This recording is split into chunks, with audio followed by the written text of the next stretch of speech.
Gledate Gorenjska poročila na GIF TV. Nahajamo se na Ljudski univerzi Jesenice in vam predstavljamo poseben projekt, ki se je začel odvijati že v lanskem letu. Za kakšen projekt pa pravzaprav gre, pa nam bo povedala regijska koordinatorka Katarina Sulčič. Lepo pozdravljena. Pozdravljeni.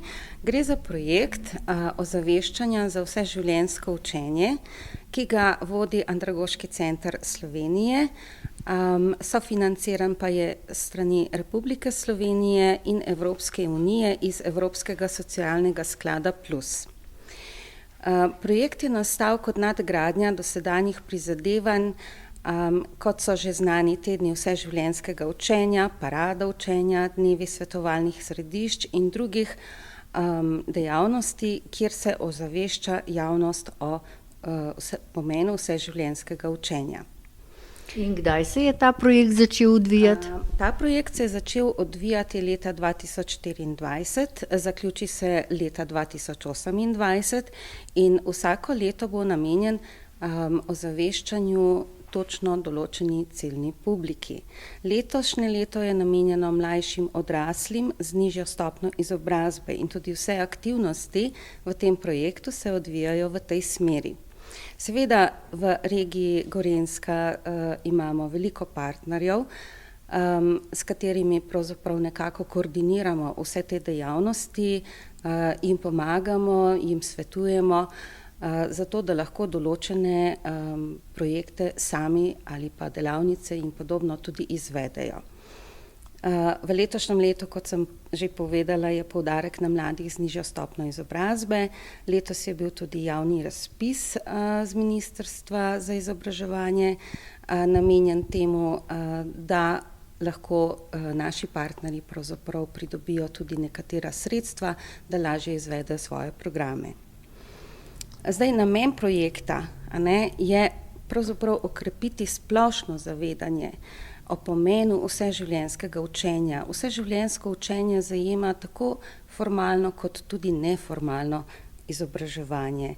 In današnja družba terja posameznike, ki se lahko prilagodijo ne samo spremembam v okolju, kot so klimatske spremembe in podobno, ampak tudi spremembam, ki jih zahteva pravzaprav neko digitalno, tehnološko naravnano obdobje, ki je sedaj tu in je pred nami.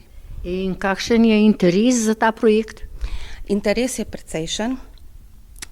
Imamo veliko pravzaprav idej in kadarkoli kakršnokoli idejo skupaj s partnerji ponudimo, vedno so zainteresirani v javnosti za nekaj dodatnega se naučiti ali kakšno spretnost novo pridobiti. In kdaj ta projekt poteka pri vas na Ljudski univerzi na Jesenicah? Projekt Ljudska univerza kot takega ne izvaja, izvajajo ga pa partnerji. Jaz kot regijski koordinator pravzaprav partnerjem svetujem, kako naj recimo pristopijo k določenemu projektu, ki ga nameravajo izvesti. Bodisi, da je to nek tečaj, bodisi, da je to neko dodatno izobraževanje. Skratka, Ljudska univerza pa sama tega ne izvaja. In kdo so partnerji v projektu? Partnerji so predvsem izobraževalci in tudi v prihodnje vabimo, kdor še ni partner projekta ozaveščanja za vseživljenjsko učenje, da nas kontaktira in z veseljem bomo razložili, kako to postane. In kako vas lahko kontaktira? Pokličejo na Ljudsko univerzo Jesenice, lahko kogarkoli, bodo že vedeli, kam ga usmeriti. Lahko pa tudi pošljajo. Seveda na spletni strani so tudi dodatne informacije, tudi na Facebooku redno objavljamo, tako da informacije so zunaj. Bomo pa tudi kakšnega sami pokontaktirali, tako da naj se nam kar oglasi, ko bo videl naše sporočilo.